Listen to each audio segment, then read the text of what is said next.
Assalamualaikum warahmatullahi wabarakatuh. Alhamdulillah, kita panjatkan puji syukur kehadirat Allah Subhanahu wa Ta'ala. Kita bisa berkumpul bersama di hari yang berbahagia ini. Kepada Pak Kamalyani, Bu Prita, dan Bu Nunung serta guru besar, rektor, dan teman-teman, sahabat semua yang saya nggak bisa sebutkan satu persatu, serta para wisaudawan dan keluarganya yang saya banggakan. Alhamdulillah saya mendapat kehormatan dan kesempatan yang kedua kali, Bu, untuk berbicara di forum yang sangat membanggakan ini.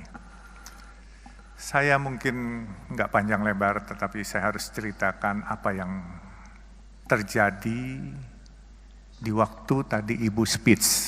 Saya sempat merenung, saya sedih, tapi saya bangga melihat London School ini. Karena Ibu bukan hanya mendidik ilmu yang dibutuhkan di dalam kita mencari pekerjaan, tetapi Ibu juga mendidik sebagai orang tua, seorang ibu yang memberikan kasih sayang dan teladan yang baik. Dan apa yang dikatakan Ibu Prita, itu banyak benarnya. Misalnya Ibu Prita katakan, kita harus hormat, bukan hanya orang tua yang sayang kepada kita, tapi kita juga harus menyayangi orang tua kita. Kalau kita sayangi orang tua kita, perhatikan orang tua kita, insya Allah barokah rezeki semua di depan mata disiapkan oleh Allah. Dan saya mengalami hal itu.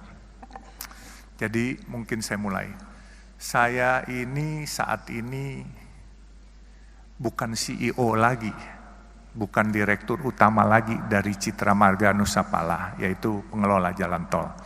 Tapi alhamdulillah, 2012 saya sebagai CEO di sana. Tetapi sekarang alhamdulillah saya sudah jadi pemilik 80% saham di Citra Marga.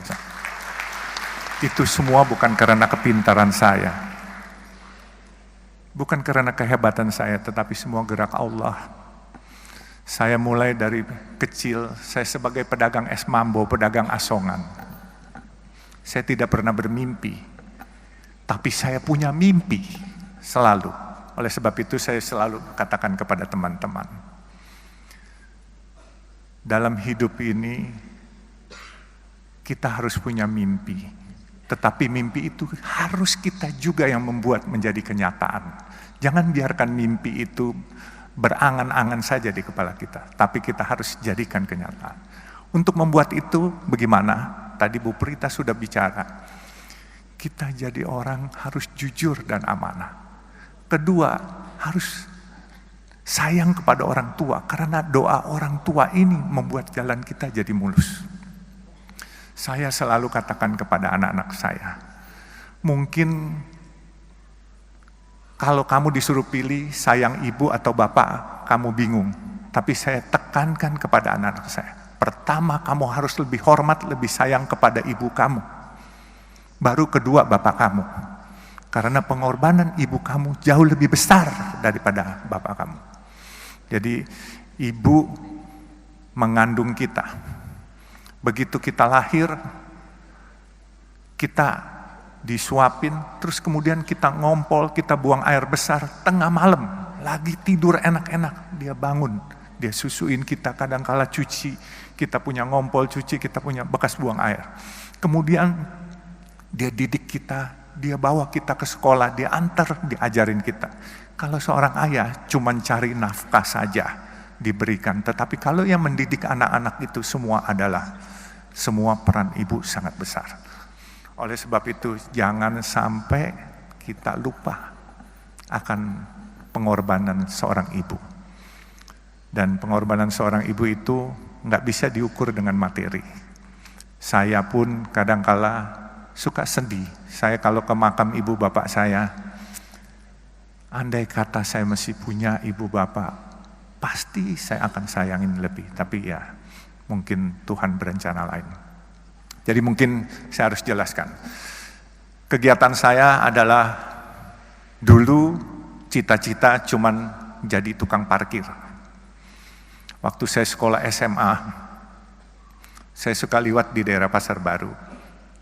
Saya tanya tukang parkir, satu hari dapat berapa sih? Dapat 10.000 sampai 15.000. Waktu itu satu mangkok bakmi hanya 300 perak. Jadi kalau 10.000 sama dengan 33 mangkok. Andai kata saya makan satu hari 3 kali, saya masih bisa save 30 mangkok. Berarti saya masih bisa jadi tukang parkir aja udah cukup. Itu cita-cita waktu SMA. Terus saya bermimpi, kok orang-orang bisa sukses? Bagaimana cara sukses? Satu hari saya ke toko buku. Saya lihat buku bagaimana jadi orang sukses. Saya nggak punya uang. Waktu itu toko bukunya di Pasar Baru, toko buku Tropen. Saya hanya duduk ke sana, saya numpang baca, terus saya pulang. Saya bacain buku bagaimana cari orang sukses. Sebenarnya nggak perlu baca buku lagi, karena tadi yang Ibu Prita katakan itulah di buku itu sebenarnya intisarinya. Karena jadi orang sukses itu harus rajin bekerja. Dan juga jangan lupa berdoa, dan juga jangan lupa jujur, dan jangan lupa juga sayang kepada orang tua, dan minta ridho barokah dari orang tua. Itu intisarinya. Dan saya selalu bermimpi memang menjadi orang sukses. Mimpi itu saya sendiri pesimis waktu itu untuk sukses. Tetapi seperti saya katakan, bahwa ini semua gerak Tuhan, bukan gerak saya. Saya jadi mualaf umur 24 tahun. Saya diangkat anak oleh almarhum Buya Hamka. Dan seiring saya jadi mualaf, saya cuma niat minta kepada Allah. Karena waktu saya jadi mualaf itu Buya Hamka bilang, nak, dosa-dosamu mulai hari ini 0. Jadi kamu mulai lagi dengan yang baik ya. Jadi saya mulai dengan yang baik.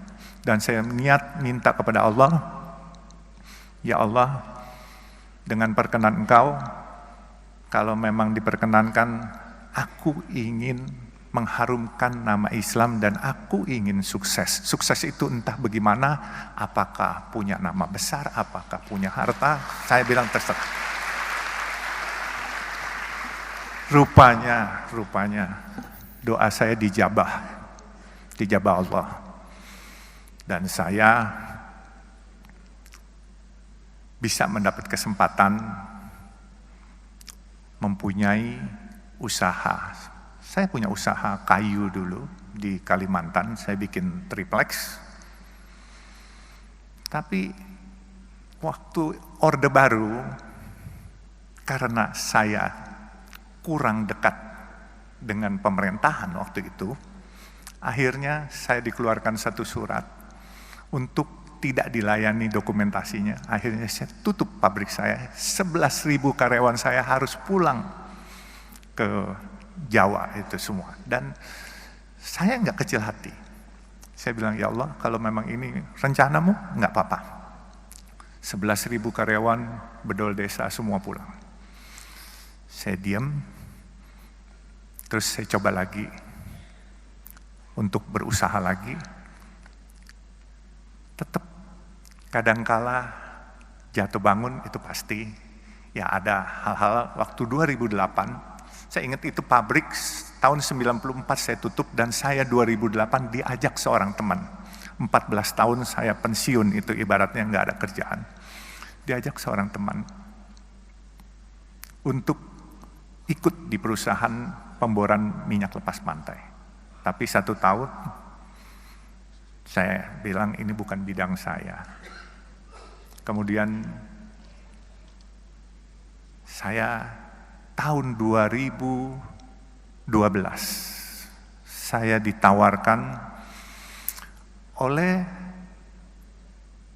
pemegang saham yang sedang berantem, pemegang saham jalan tol Citra Marga Nusa Pala Persada. Itu jalan tol dalam kota dan sekarang ini kalau perusahaan tol swasta terbesar adalah Citra Marga. Jadi